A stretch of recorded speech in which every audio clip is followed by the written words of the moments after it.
Hey folks, Doug Blake with Body Design University. Welcome to another weekly personal trainer tips video. And today what we're going to talk about is a nagging issue. And I was reminded of it this morning when I was actually training myself, something I always used to have with clients. And you probably have this too. It's almost a guarantee that at least one or maybe multiple clients that you're training have this nagging issue.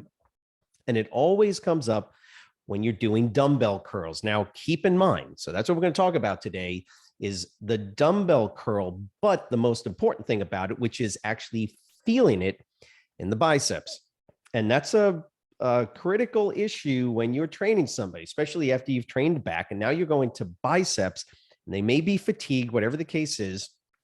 And clients, I've had it 1,000 times if I had it once, complain that they don't feel it in their biceps when they're doing dumbbell curls. And a couple of tricks that you can kind of throw in place here. And generally, they're going to be biomechanical in nature. And that's what I want to go over with you and kind of help you to understand a couple of things you can do, make some minor modifications to the position, biomechanics of the movement that's actually going to get them to start feeling it again in their biceps. Like I say, I was training back in biceps this morning, and I was doing all my back work. And of course, I'm fatigued. And then I started doing some dumbbell curls. So I'm done with my back, done with my rows and pull-ups, things like that. And I grab the dumbbells. And I grab the dumbbells, and I get a little bit of an ache on the inside of my elbow. And when I started to do the dumbbells, I started feeling it more in my forearm. My wrist was kind of bugging me a little bit.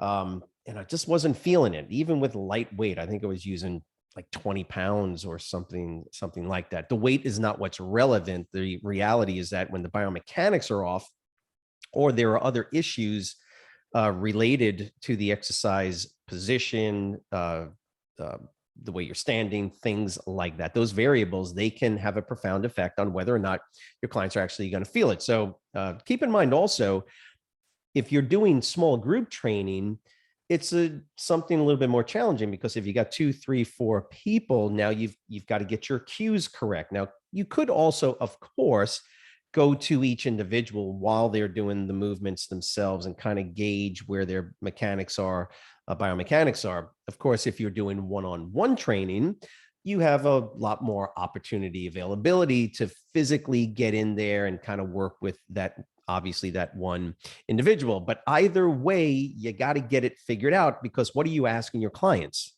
whether it's biceps, whatever muscle group you're working, is, do you feel it here? And remember to do that, by the way. That's another really important tip. Make sure when you're doing dumbbell curls, whether it's, both arms at the same time, whether it's hammers, doesn't matter, single arm dumbbell curls, whatever the case is, make sure you're noting, do you feel it in your bicep, just for instance? And the answer is either yes or no. Keep in mind, you might get, oh yeah, I do feel it in my bicep. And then they point to right at the very bottom in their elbow. No, that's not where you want to feel it. Where do you want to feel it when you're doing an exercise? You want to feel it in the actual meaty component of the muscle. Remember, down here is tendon, right? I mean, the muscle, of course, comes to a point in here, but if they're pointing here, that means that they're feeling it in the joint, or they're feeling some sort of referred pain from the tendon itself. So like I was saying, as I'm doing it, I'm not feeling it, and I'm getting a little bit of pain here. Here is the first tip you got to remember when you're doing any type of bicep type of movement: curls with a bar, curls with dumbbells, whether you're doing hammer curls or standard curls, even reverse curls. This works as well. Cable curls, band curls, even TRX, right? Even TRX curls. Where is the key thing? Where is the key area that you've got to focus on? The first tip is to look right there at the wrist, okay? Because the position of flexion of the wrist, remember, that's flexion, that's wrist extension. Remember, sagittal plane. So flexion, extension. One of the things that I will normally do is, first and foremost, is as I'm doing a movement, I'm going to drop my hands down slightly, not all the way back like that, because you'll stress the forearm flexors, but just enough to drop it back And you do one or two and you ask the question, do you feel it there?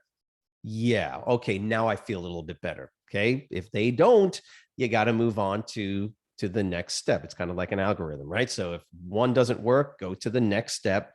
And that next step. So remember, first, what's your first tip? Is wrist position.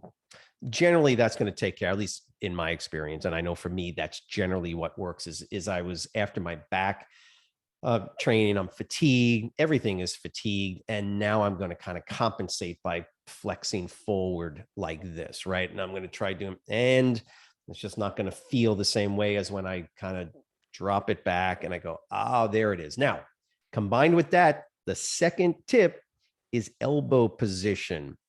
Remember, started this off explaining that generally, if you're doing bicep exercises, you're doing them after you train your back.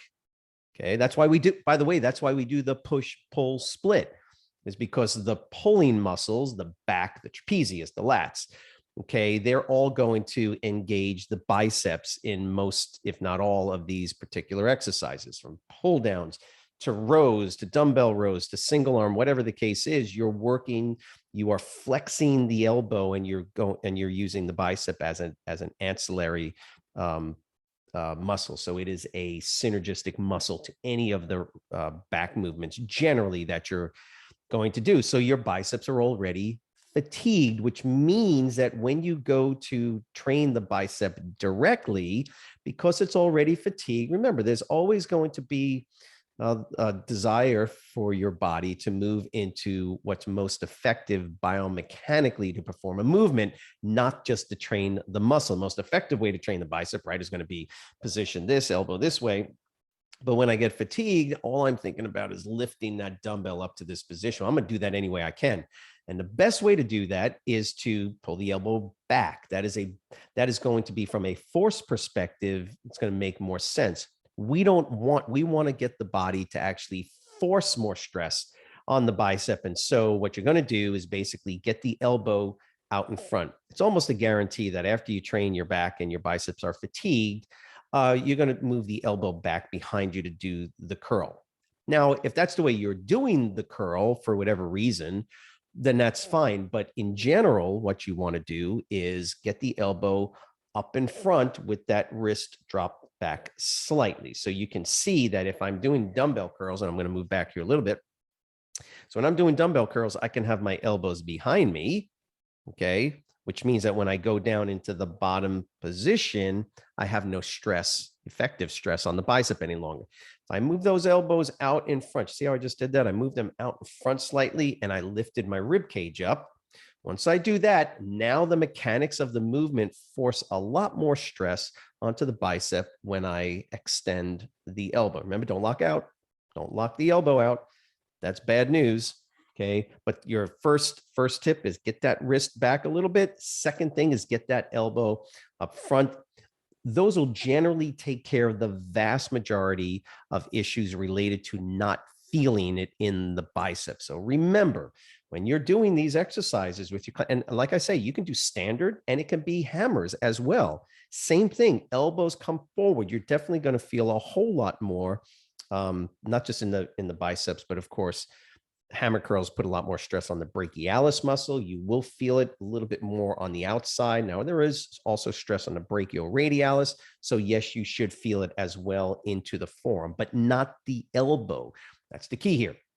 Okay, so remember, wrist and then the elbow position. That's probably going to be the two most important factors that help you when your clients are saying that they don't feel it. By the way, keep in mind, you don't know if they feel it or they don't feel it unless you ask them. So always keep that in mind as well. I hope this was helpful. If you have any questions about training tips that we go over in our weekly training tips sessions, please let us know. Go ahead and leave a comment below. Make sure that you have subscribed to our channel. And if you, of course, get that bell dinger, you'll know when the content is coming out. Any questions, we are here to help you. Have a great weekend, and we will see you next week.